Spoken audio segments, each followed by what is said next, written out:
Hello बच्चों, let's see question. If both assertion and reason are true and the clarification also A, both are true but not clarified B, assertion true, reason is false C, and both are false then D.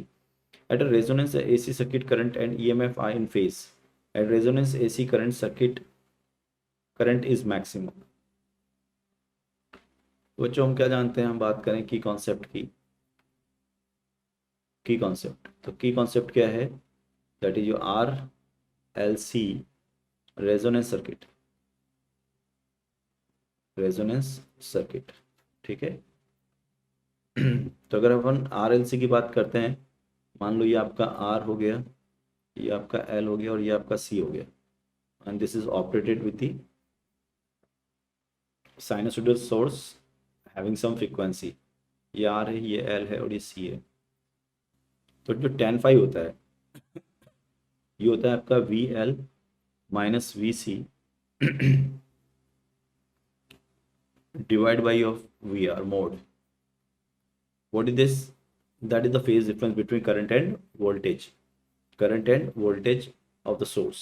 So if we take at resonance, what happened? Resonance means, resonance का अगर हम मतलब सोचें यहाँ पे, तो resonance क्या होगा? At resonance VL is equal to what? VC.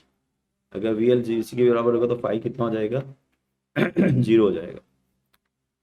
और एट रेजोनेंस क्या होता है? जेड जो हो जाता है वो मिनिमम हो जाता है, और जिसकी वजह से करंट हमारी क्या हो जाती है? मैक्सिमम हो जाती है.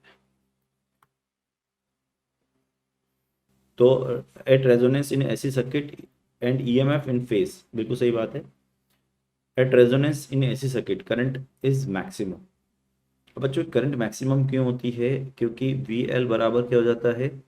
वी सी हो जाता है, जिसकी वजह से XL is equal to X C हो जाता है, जिसकी वजह से जेड मिनिमम हो जाता है, करंट मैक्सिमम हो जाती है.